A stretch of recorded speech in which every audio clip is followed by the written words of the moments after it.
अस्सलाम वालेकुम रहमतुल्लाहि व बरकातहू। भाइयों, अभी जैसे कि आपको पता है कि मैं लाइव भी इसलिए आया हूँ कि शहर में काफ़ी मसले चल रहे हैं, काफ़ी दिनों से चल रहे हैं। और अभी पिछले 2 दिनों में आपने 2 न्यूज़ देखी होगी। एक तो जो हमारे शहर के औका जामा मस्जिद ट्रस्ट के ट्रस्टी है हाजी गुलबार साहब, उनका एक न्यूज़ पे वीडियो देखा मैंने कब्रिस्तान के ताल्लुक से, एक उसके लिए मैं लाइव आया हूँ। और दूसरा जो मौजू है जो आज मैंने प्लेइंग ग्राउंड के ताल्लुक से जो यहाँ पर अजीतदादा पावर ग्रुप के नजीमुल्ला और उनकी टीम है वो आज आकर के प्रेस कॉन्फ्रेंस की उन्होंने कुछ खुलासे किए, तो मैं उसके लिए भी लाइव आया हूँ। तो इन 2 मुद्दों के लिए लाइव आया हूँ। और अभी मेरा लाइव चालू था लेकिन अजान हो गई, उस वक्त हमने रोक दिया। उसमें आवाज़ का भी इशू आ रहा था और अजान भी हो रही थी, इसके लिए रोक दिया। तो वापस से अभी मैं शुरू करूँगा लाइव।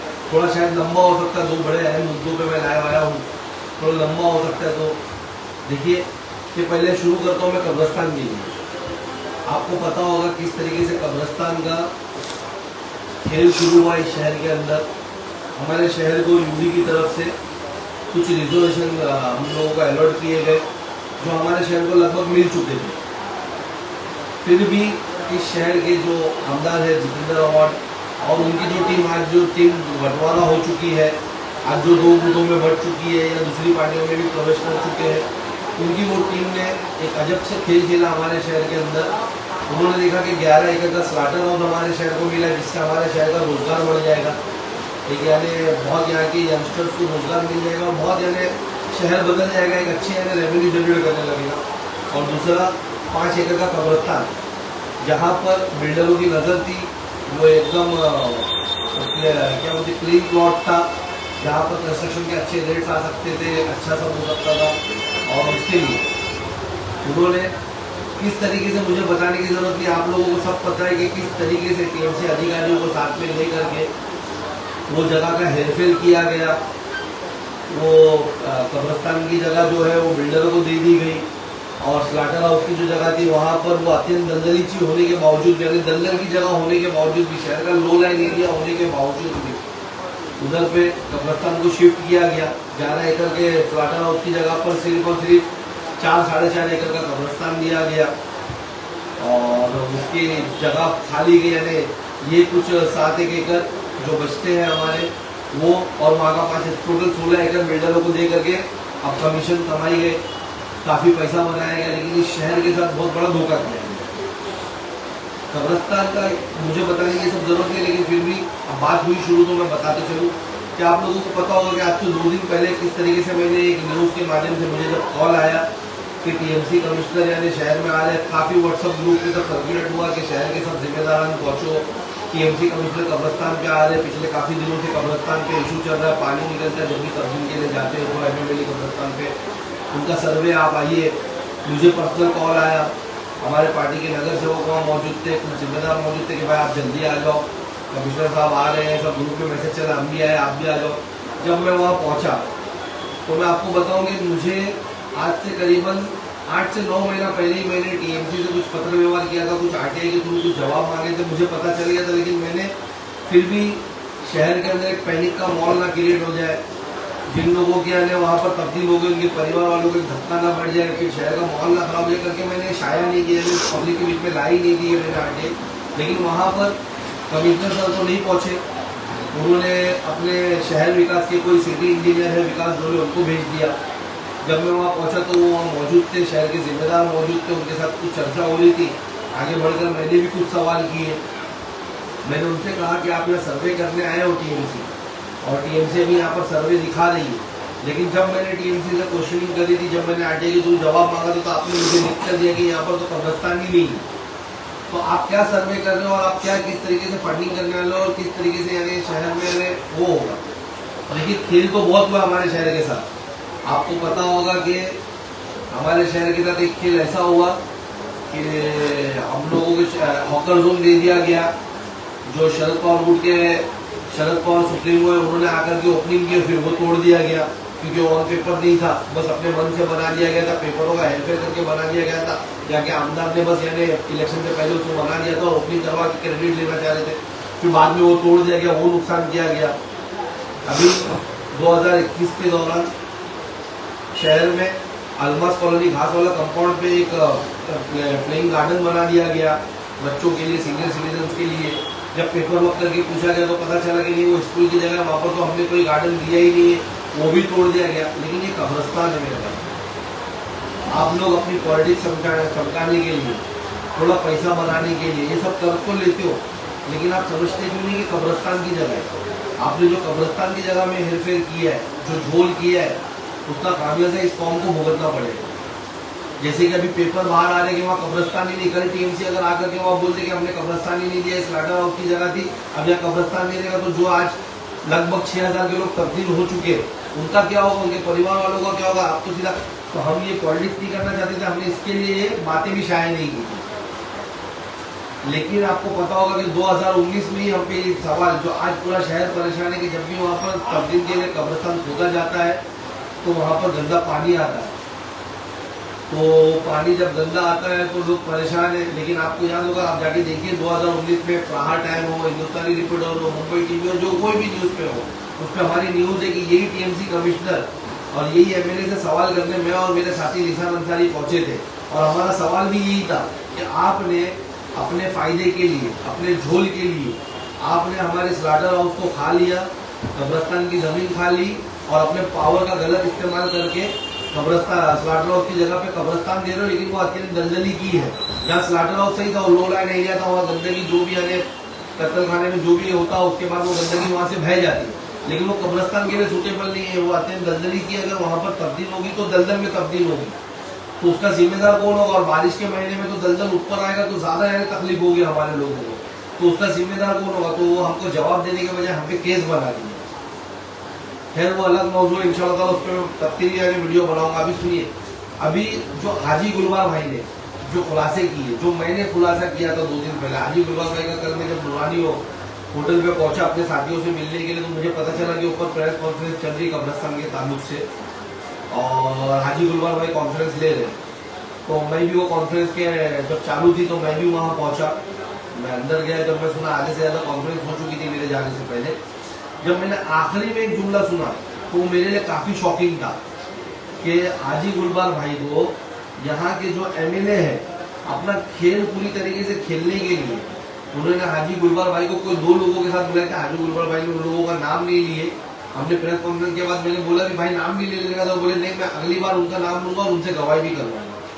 तो हाजी गुलबार भाई को उन लोगों के साथ बुलाया गया था और हाजी गुलबार भाई को ये बोला गया था कि आप 25 लाख रुपए ले लो और साइन करके कब्रस्तान अपने अंडर में ले लो। तो ये 25 लाख रुपए देने की जरूरत क्यों पड़ी? इस पे तो पुलिस इंक्वायरी होना चाहिए, इस पे टीएमसी थाने म्यूनसिपल कॉर्पोरेशन कमिश्नर की इंक्वायरी बैठना चाहिए कि ये 25 लाख एमएलए आखिर हाजी गुलबार भाई को दे क्यों रहे थे। और मैं सल्यूट करता हूँ, मैं सलाम करता हूँ हाजी गुलबार भाई को। अल्लाह ने उनके ईमान को पक्का और मजबूत रखा था कि उन्होंने पैसे को ठुकरा दिया, लेकिन कौम के साथ गद्दारी नहीं की, उन्होंने मना कर दिया। आज उन्होंने इतना बड़ा खुलासा, इतना बड़ा सच आवाम के सामने ला के रख दिया। जब उन्होंने देखा कि शहर के अंदर एक काफी परेशानी हो रही है, कब्रस्तान का ये हो रहा, तो उन्होंने पूरा सच ट्रस्टियों के बारे में, कब्रस्तान के बारे में, एमएलए के बारे में पूरा सच ला करके सामने रख दिया। मैं ये लाइव के माध्यम से कहना चाहूंगा कि हम सब हाजी गुलबार भाई के साथ खड़े हैं। उन्होंने जो खुलासा किया हम उनके साथ खड़े, और साथ ही साथ मैं ये भी कहना चाहूंगा कि जो उन्होंने खुलासा किया कि यहाँ के एमएलए जो उनको 25 लाख रुपए दे रहे थे कब्रस्तान के पेपर यानी अपने नाम पे लेने के लिए, साइन करने के लिए, मैं पर्सनली आज सैटरडे है, मैं मंडे को जाऊंगा और मैं थाने कमिश्नर से भी मिलूंगा, म्यूनसिपल कमिश्नर से भी मिलूंगा और मैं इस पे एफआईआर की मांग करूंगा। और जो धोखा हमारे शहर के साथ हुआ मैं उस पर एफआईआर की मांग करूंगा कि जब मैंने कुछ पहले मैं अपने पेपर बताता हूँ, फिर मैं हाजी साहब से भी कुछ पेपर लाया हूँ, मैं वो पेपर भी आप लोगों के सामने लाऊंगा। देखिए पहले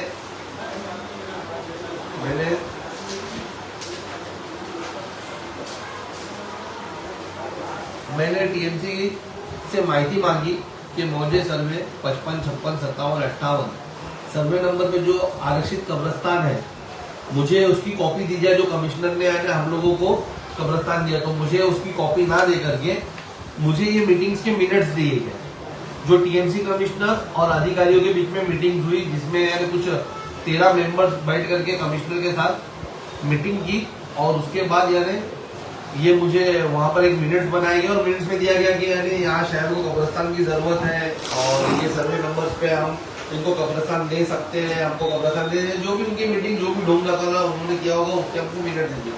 मैंने उनसे कहा मुझे ये पेपर नहीं चाहिए, मुझे फिर मैंने वापस से माहिती डाली कि मुझे ये पेपर नहीं चाहिए, मुझे वो पेपर चाहिए जो कमिश्नर ने आदेश दिए। देखिए फिर मैंने वापस से माहिती डाली, फिर मैंने पूछा उनसे कि मुझे कौसा जामा मस्जिद का जो यानी अभियंता ने पेपर दिया मुझे वो सब की कॉपी चाहिए और मुझे यानी कमिश्नर का पेपर चाहिए। तो फिर उन लोगों ने मुझे ये जो यहाँ के मुमरा के चीफ इंजीनियर थे गोसावी, मुझे उन्होंने उनका दिया कार्यकारी अभियंता का पेपर दिया कि उन्होंने ये कब्रिस्तान इनको दिया। तो मैंने ये पेपर लिया और मैंने फिर टीएमसी से सवाल किया कि ये कार्यकारी अभियंता होते कौन है जो ये पेपर दे रहे हैं, अगर कोई भी आदेश आया होगा कमिश्नर की तरफ से तो मुझे दीजिए।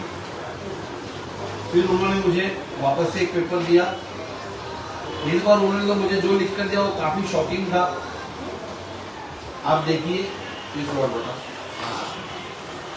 आप देखिए कि उन लोगों ने मुझे लिख करके क्या जवाब दिया है कि विकास योजना अगर मुझे कौसा येथील सर्वे नंबर 55, 56, 57 आणि 5 हा भूखंड रहिवासी विभाग संमेश्वर होते असून सदर भूखंडावर ठाणे महानगरपालिकेमार्फत कब्रस्तान करिता परवानगी देण्यात आलेली नाही। यानी साफ टीएमसी कहती है कि वहां पर कब्रस्तान के लिए कोई भी परमिशन नहीं दी गई है टीएमसी की तरफ से। आपको याद होगा कि सेम ऐसी 2006 में भिवंडी में भी खेल खेला गया था। फिर 2006 में वहाँ पर रिजर्वेशन जो पुलिस के लिए रिजर्वेशन था उसके लिए वहाँ पर काफी तमाशे हुए कब्रिस्तान चालू होने के बावजूद भी। हमारे वहाँ पर कुछ नौजवानों पे गोली भी चलाई गई। आज वहाँ पर आधे पे कब्रिस्तान है, आधे पे पुलिस चौकी है। ये काफी सीरियस इशू है हमारे शहर के लिए। आज हम तो कब्रिस्तान के लिए परेशान है कि वहाँ पर जो पानी आ रहा है, लेकिन सोचिए कल ये एमएलए यहाँ नहीं होंगे, इनके जो साथीदार उस वक्त थे वो यहाँ नहीं होंगे, जो नगर सेवक थे उस वक्त वो यहाँ नहीं होंगे, और कल ये अगर ये हमारे हो सकता है हमारे से सवाल पूछने वाले नहीं होंगे। हमारी आने वाली जनरेशन को अगर जिस तरीके से भिवंडी में सामना करना पड़ा, अगर मुमरा में सामना करना पड़ गया और वो कब्रिस्तान बोल दिया गया कि कब्रिस्तान नहीं है, तो आज 6000 तब्दीली हो चुकी है, वहां पर आगे कितनी होगी, उनके परिवार वालों का क्या होगा। ये तो हमेशा की तरह यहाँ के जो एमएलए और उनकी टीम जो आज किस्तों में बढ़ गई है, कोई शरद पवार गुट में आ गया है, कोई अजीत दादा पवार गुट में आ गया है, कोई शिंदे गुट में चला गया, ये सब चोरी करते वक्त साथ में थे, इतना बड़ा हेरा फेरी करते वक्त साथ में थे, सबने मिल के साथ में चोरी की, लेकिन अभी एक पे इल्जाम लगा रहे। लेकिन जब ये हमारे शहर के साथ ये खेल होगा और उसका जवाब दे कोई नहीं होगा तो क्या होगा। मैंने उसके लिए बोर्ड को लेटर लिखा, मैंने उसके लिए टीएमसी कमिश्नर को भी हमारे एक साथी से लेटर लिखवाया। अभी आप देखिए मैं हाजी गुलबार साहब का आपको पेपर बता रहा हूँ, जो उन्होंने कल बताया, कुछ खुलासे उन्होंने किए जो काफी यानी स्कैम की तरफ लेके जाता है। पहला तो उन्होंने खुलासा किया, कल शायद आपने उनकी वीडियो में देखी होगी, कि हमारे कौसा कब्रिस्तान के अंदर इस तरीके की रसीद दी जा रही है जिसमें थाने मनपा का भी स्टैम्प मारा जा रहा है, नाम लिखा हुआ है, कौसा जामा मस्जिद ट्रस्ट का भी नाम लिखा हुआ है। उनका साफ कहना है कि कौसा जामा मस्जिद ट्रस्ट जो है वो वक्फ बोर्ड के अंदर में रजिस्टर्ड है, वो वक्फ बोर्ड का अंदर चलती है, और थाने म्यूनसिपल कॉर्पोरेशन एक अलग यानी म्यूनसिपल कॉर्पोरेशन है। तो ये दोनों को मिला करके यहाँ दिया जा रहा है, और उन्होंने बताया कि जो साइन की जाती है रिसीप्ट देते हैं ये भी उनके कोई ट्रस्टी नहीं है। तो ऐसा कैसे हो रहा है कि यानी ये खेल खेला जा रहा है। फिर उन्होंने यानी और एक चीज बताई, देखिए कि उन्होंने बताया कि कौसा जामा मस्जिद ट्रस्ट का जो ये लेटर वहाँ पर रखा गया है जो यानी डेथ सर्टिफिकेट के लिए दिया जाता है, तो उन्होंने खुलासा किया कि यहाँ पर बिना ये पेपर भरे जो चीफ ट्रस्टी है उनकी सिग्नेचर करके ये पेपर रखे जाते हैं वहाँ पर। अगर कल को ये बहुत सीरियस है, कोई भी पेपर पे सिग्नेचर करके कोई भी डिटेल्स लेकर के कोई गलत यानी तब्दील हो जाए वहाँ पर, उसका जिम्मेदार कौन होगा। तो ये सब स्कैम हो रहा है, ये सब स्कैम अंडर हमारे यहाँ के एमएलए उनकी। हमको तो पहले पेपर भी नहीं मिलते थे 2021 तक, अब पेपर मिल रहे तो पता चल रहा है कि यार इतना सब खेल हो करके बैठे हुए, और अभी बड़े धनाटे से आ करके बड़ी बेशर्मी से कैमरे पे आकर के बोलते कि मैंने कब्रिस्तान दिया कोविड के पीरियड में। अरे तुमने दिया कि तुमने तो छीन लिया, हमारे को तो यूडी से ऑलरेडी कब्रिस्तान पास था, तुमको एहसान करने की जरूरत नहीं थी, दर्जन की जगह पे लाने की जरूरत नहीं थी। वो कब्रिस्तान हमको मिल ही रहा था, तो तुम्हारी दलाली और तुम्हारे चक्कर के अंदर हमारे साथ खेल हो गया। तुम्हारे साथियों अब इस पे इंक्वायरी करने की मांग करूंगा। पहले मैं उनसे डिमांड करूंगा कि अभी जो 6000 लोगों की तब्दील हो चुकी है, तो पहले तो कब्रिस्तान को मान्यता दी जाए। जो भी खेल माजी में हुआ वो बाद में उस पर इंक्वायरी हो और उस पर जो भी कल्प्रिट है उनको सजा दी जाए, लेकिन अभी प्रोसीजर शुरू करके उसको मान्यता दो। सबसे पहले वो कब्रिस्तान को जो ये कॉन्ट्रैक्टर जो उस पर कब्जा करके बैठे, जो ये ट्रस्टी कब्जा करके बैठे, जो झोल कर रहे, जो खेल खेल रहे, उनको हटाया जाए, उन पर सब पे इंक्वायरी बिठाई जाए और एक नई कमेटी शहर से बना करके यानी कब्रिस्तान चलाया जाए, सही से उसको चलाया जाए। जो उसमें अभी साहनी साहब करके कोई इंजीनियर है, हमारे शहर के लोगों ने उनको बुलाया तो उन्हें जो डिटेल्स बताई उसके तहत काम किया जाए और उसका सुधार लाया जाए। हम तो ये मांग करेंगे, ये कब्रिस्तान का इशू था जो आप लोगों के सामने लाना था। मैं वापस से सैल्यूट करता हूँ हाजी गुलबार साहब को, जिन्होंने इतना बड़ा खुलासा किया, जिन्होंने सच सामने ला के रखा कि वहाँ कब्रिस्तान ही नहीं है। ये उन्होंने एक तरह का हमारी कौम पे, हमारी नस्लों पे एहसान किया है। अगर हमारे साथ होने वाले खेल को उन्होंने आज आगाह कर दिया तो आगे हम उस पर अभी कुछ करके इसको रुका सकते। दूसरा, अभी मैंने जैसा कि आपको स्टार्ट में बताया था कि मैं 2 मौजू पे लाया आया हूँ। एक तो कब्रिस्तान का इशू जो इन लोगों ने खेल किया वो बताने आया था। दूसरा, जो आपको पता होगा प्लेइंग ग्राउंड का इशू चल रहा है शहर के अंदर, तो मैंने आज एक प्रेस कॉन्फ्रेंस देखी जिसमें अजीत दादा पवार रूट के जो नजीमुल्ला है और उनके साथी है, वो सब लोग यानी वहाँ लाइव थे और उन्होंने प्रेस कॉन्फ्रेंस की और उन्होंने बड़ी खुशी यानी दावे की कि हमने प्लेइंग ग्राउंड दिलाया है, हमने प्लेइंग ग्राउंड का कर लिया है, ये प्लेइंग ग्राउंड का यानी पेपर है। तो मैं उनसे कहना चाहूँगा कि देखिए, आप भी फील करते हो जो जितेंद्र अवार्ड पहले यहाँ करता था, आप भी इलेक्शन से पहले बस ऐसे ही आकर के प्रेस कॉन्फ्रेंस करना और घराटे से झूठ बोलो कि मैंने दिला दिया, वही काम कर रहा हूँ। शायद पहले के साथीदार हो तो शायद उस वजह से तुम लोग आदतें सेम हो तुम्हारी, कोई दूसरा नहीं। वो भी ऐसी कुछ भी पेपर बता करके बोलते थे कि हो गया। आपने जो पेपर बताया, मैंने माना कि वो पेपर बिल्डरों का टीएमसी के हैंड ओवर करा हुआ पेपर है, लेकिन वो 8/8/2023 का पेपर है। तो 8/8/2023 से लेकर के आज पूरे 1 साल तक आपने पेपर का खुलासा क्यों नहीं किया? क्या आपका भी कुछ वहां पर था? 1 साल कैसे लगे आपको पेपर निकालने? आप तो बोलते हो ना मैं सरकार में हूँ, मैंने वो अधिकारी को फोन कर दिया, मैंने वो सबको फोन कर दिया। आपकी प्रेस कॉन्फ्रेंस में बड़ी बड़ी आप बातें करते थे कि उसको फोन कर दिया, उससे पेपर मांग लिया। तो क्या आपको आपकी इतनी पहुंच होने के बाद, अधिकारियों से इतनी टच हो गया, 1 साल लग गया आपको पेपर निकालने? हम ऑलरेडी उस जगह के लिए हमने काफी पेपर वर्क किया हुआ है। आप भी अभी गुमराह करना बंद करो। आप भी सिर्फ वो बता रहे हो जो उसने टीएमसी को पेपर लिख कर दिया है, लेकिन आगे की कहानी क्या? अभी आप इलेक्शन तक बोल दोगे वहां जाके खेलो बिंदास, बिल्डरों को डरा दोगे अपने पावर के रोप पे। आप तो बिल्डरों को डराते ही जाए हो, डरा दोगे अपने पावर के रोप पे और बोलोगे कि जाओ वहां खेलो। और इलेक्शन बाद क्या? इलेक्शन बाद फिर बाउंड्री वॉल मार दी जाएगी और बोल दिया जाएगा कि वो पाम डिवोजिया करके जो प्रोजेक्ट बनाया जा रहा है, जो 26 एकड़ का जो हमारा रिजर्वेशन है उस पर कब्जा करके यार स्कीम की एक लॉलीपॉप दिखा करके जो बनाया जा रहा है उसके अंडर में था। ये जो पाम डिवोजिया बनाई है उनके लोगों का जॉगिंग ट्रैक है, साइकिलिंग ट्रैक है, उसके बीच में जो ग्राउंड है ये उन लोगों का। तो हमारे शहर के नौजवान कहाँ जाएंगे? ये लॉलीपॉप देना बंद करो। आपके साहब ने बहुत पहले लॉलीपॉप दिया, आप भी वही रास्ते पे मत चलो। आप जो बातें करते हो ना कि मैं कौम के लिए करने आया हूँ, मैं शहर के लिए करने आया हूँ, पहले अपने राहुड़ी को सुधारो, फिर यहाँ पे करना। यहाँ पर हम लोग हैं करने के लिए, आपकी जरूरत नहीं है हम लोगों को। हम देख लेंगे, इस तरीके के लॉलीपॉप मत दो। वो 26 एकड़ के लिए ऑलरेडी हमारी फाइट चालू है, वो आप पता करो। 28/8 तो जो 2023 8वें महीने में उन्होंने लिख कर दिया। तो क्यों लिख कर दिया? क्योंकि 2022 से मुसलसल MIM और मैं और हमारी टीम यहाँ पर उस 26 एकड़ के लिए कंटिन्यूस पत्र व्यवहार कर रही है। नहीं तो लोगों को तो पता भी नहीं चलता कि वहाँ पर रिजर्वेशन है। आप लोग तो बेचकर खा लेते। आपने खुद एक वीडियो में कहा कि मित्तल से आपकी बहुत अच्छी है, उससे बात आप करते थे जितेंद्र अवार्ड के बिहाफ पे। तो क्यों कब्रिस्तान के टाइम पे आपने बात नहीं करी, या उस टाइम पे बात करी तो आप साथ में थे, तो कोई फर्क नहीं पड़ता, साथ में मिलकर कांड किए। तो ये सब बंद करो। मैं अभी भी शहर के नौजवानों को बोलना चाहूंगा, इनके वलगलालों में आओ मत। पेपर उसके जो भी क्लियरेंस आएंगे इंशाल्लाह ताला कोर्ट से आएंगे और इंशाल्लाह ताला हम लाएंगे। देखिए अभी भी 26 एकड़ की फाइल है, कंटिन्यूसली पेपर हम निकाल रहे, कंटिन्यूसली ये उनके प्लान्स हम निकाल रहे। हमारे कंटिन्यू हमारे एडवोकेट और हमारे आर्किटेक्ट यानी कंटिन्यूसली मीटिंग चालू है। इंशाल्लाह ताला हम कोर्ट के जरिए वहाँ पर अपना मुकम्मल बना के लेंगे, ताकि बाद में ना कोई इलेक्शन के बाद की बात हो, ना कोई टाइम की बात हो कि कोई भी बिल्डर उस पर कब्जा कर सके। एक बार कोर्ट से ऑर्डर आएगा इंशाल्लाह ताला तो आएगा। ये अभी सिर्फ गुमराह करने के लिए है। क्यों नहीं, उन्होंने वहां पर तो 6 रिजर्वेशन थे, वहां पर बस डेपो का रिजर्वेशन था, उसका पेपर क्यों नहीं बताया आपने? क्या 8वें महीने में वो पेपर नहीं करके दिए गए एआर स्कीम के अंदर? क्या वहां पर जो स्कूल और कॉलेजेस का था उसके ऊपर क्यों नहीं जिक्र करा आपने? क्यों नहीं आपने बाकी रिजर्वेशन पे जिक्र करे, हॉकर जोन के ऊपर जिक्र करे? क्यों, उसमें कुछ मिल गई क्या, शॉप वगैरह मिल गई है क्या, उस पर बात नहीं करें? लेकिन हम इंशाल्लाह ताला पूरे 26 एकड़ के ऊपर कोर्ट में जा रहे हैं, हम कोर्ट से लाएंगे इंशाल्लाह ताला। देखिए मेरे शहर के आवाम को मैं बताना चाहूंगा कि कोर्ट जाने के लिए पूरे पेपर्स लगते हैं। मैंने एक बार पेपर निकाला, हमने एक बार उनका पूरा प्लान निकाला, जरा प्लान निकालिए, प्लान ला के सामने रखिए। हमने एक बार निकाला तो हमको पता चला कि उनको पता चल गया कि हमने उनकी चोरी पकड़ने के लिए आरटीआई के थ्रू पूरे पेपर निकाले, तो उन लोगों ने सेकंड प्लान पुटअप किया।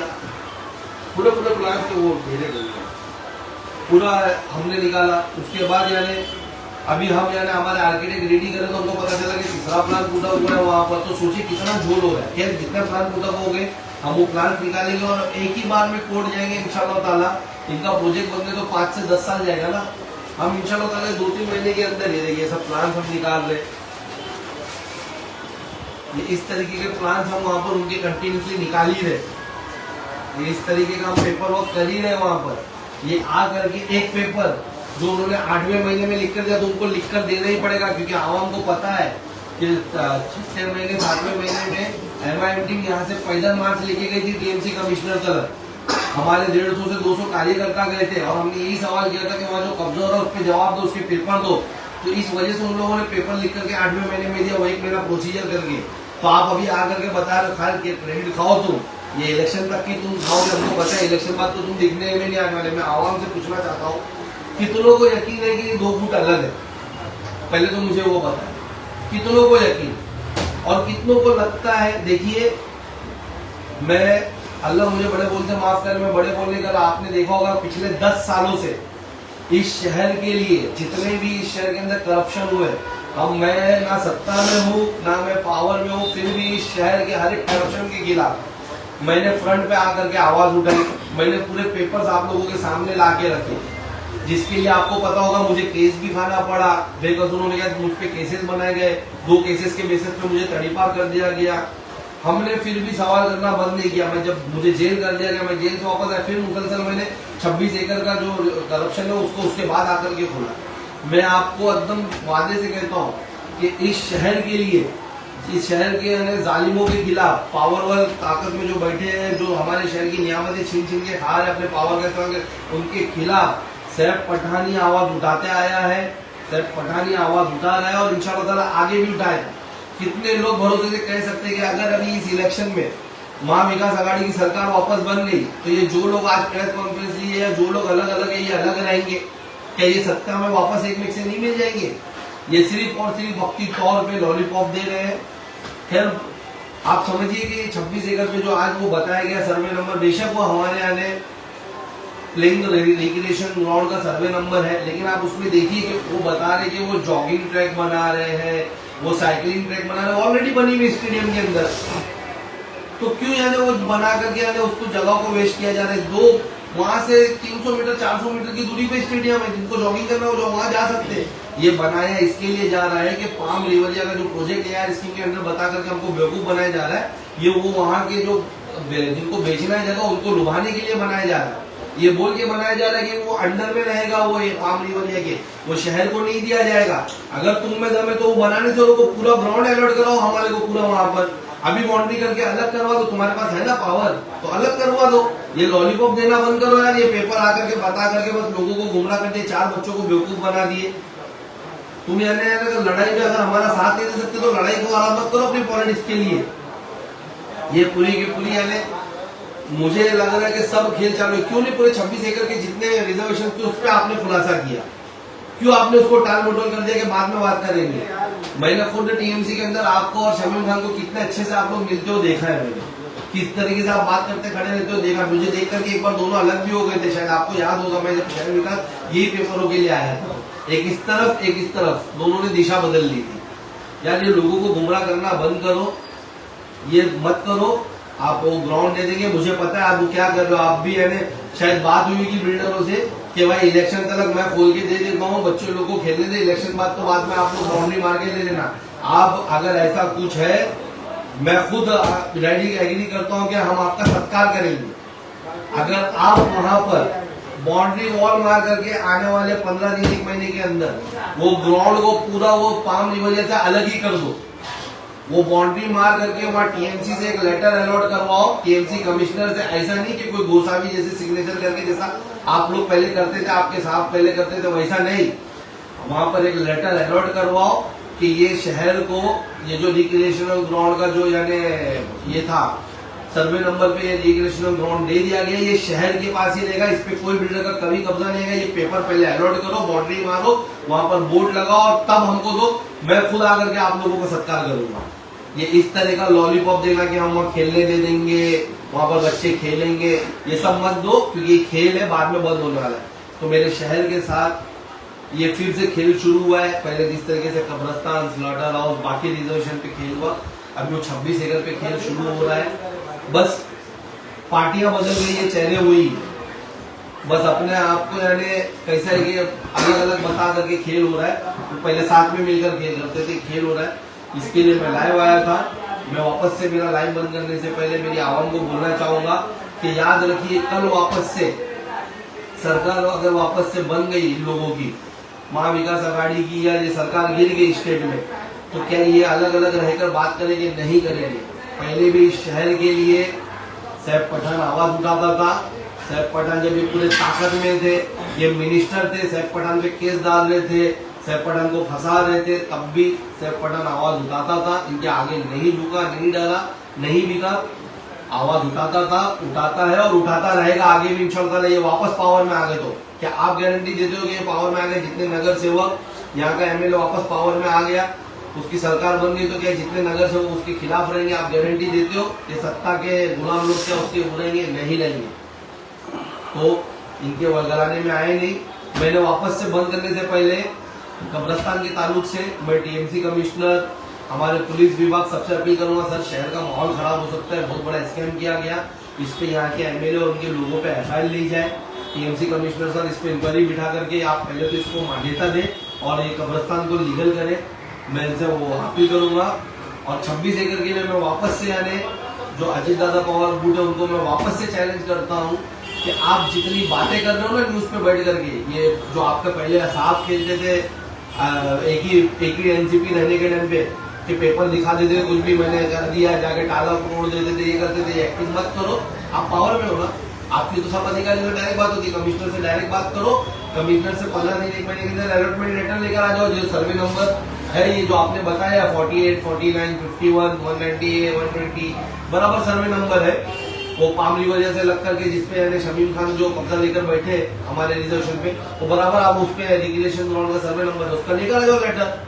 मैं खुद आकर के आपका यानी सत्कार करूंगा, हम खुद यानी आपको सैल्यूट करेंगे कि भाई ठीक है आपने बोले और दिला दिए। ये सब कि वापस से उसकी तरह खेल मत करो कि इलेक्शन तक दे दो, बाद में अपने अंडर में ले लेना, पाम रिवरिया का प्रोजेक्ट बताकर ले लेना, ये नहीं करना। और वापस से मैं जितने पाम रिवरिया या जो भी प्रोजेक्ट वहां पर हो रहा है 26 एकड़ के लिए, मैं वापस से बोल रहा हूँ, देखिए हमारा मुसलसल हमारे आर्किटेक्ट और एडवोकेट से बात हो रही है। आप समझ सकते हैं कि कोई भी कोर्ट जाने की यानी पेपर्स निकालना, कोर्ट जाना आसान नहीं है। सरकार में ये लोग बैठे, हमको जल्दी पेपर मिलते नहीं है, हम कंटिन्यूसली पेपर निकालते। एक पेपर के लिए मुझे 2-2 महीना घुमाया जाता है टीएमसी टाउन विभाग में, हमें पेपर मिलते नहीं है। मैं ये कोर्ट जाऊंगा इंशाल्लाह ताला, वहां से कोर्ट का ऑर्डर लाऊंगा। अगर वहां पर बिल्डिंग बन भी गई तो आपको बताऊंगा नोएडा में जिस तरीके से हुआ है, शायद हमारी लड़ाई लंबी चले हम, लेकिन इंसाफ मिलेगा इस शहर को, इस शहर को, इस शहर का रिजर्वेशन मिलेगा। अभी एक आफरीन हॉल में मीटिंग हुई थी, वहां मैंने एक खुलासा किया था, मित्र का खैर छोड़िए, वो मैं वो इंसाफ करूंगा और यानी इंसाफ इंशाल्लाह इस शहर को दिलाऊंगा और हमारे रिजर्वेशन बचा के रहूंगा।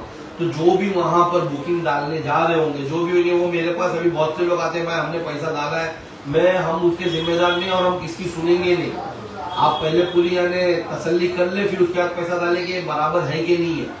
किसी के बलगलाने में आकर के काम ना करें, आप उसके जिम्मेदार खुद होंगे। मैं बस ये 2 खुलासे के साथ मेरा लाइव बंद कर, आगे आने वाले वक्त में इंशाल्लाह ताला हॉस्पिटल का जो प्राइवेटाइजेशन किया गया है, मैं सबके लाइव करूंगा, मैं सबके यानी मेरे लाइव के जरिए ही मैं आवाम से ज्यादातर अभी कनेक्ट होकर रहूंगा। आपको पता होगा कि हम इतने पावरफुल लोग नहीं है, हम इतने यानी सत्ता में नहीं है, या हम इनकी तरह हराम का खा के नहीं बैठे कि हम यानी हर टाइम प्रेस कॉन्फ्रेंस कर सके या प्रेस वालों को एफर्ट कर सके। तो मैं ज्यादातर मेरे लाइव के जरिए रहूंगा, आवाम से अपील करूंगा कि मेरे इस फेसबुक को या मेरे यूट्यूब चैनल्स को या हमारे एमएम को ज्यादा फॉलो करें, ताकि हमारी जो भी बात हो हम आप तक पहुंचा सकें हमारे लाइव के जरिए। और आगे मैं इंशाल्लाह लाइव के जरिए बहुत से खुलासे वापस शहर में करने वाला हूँ।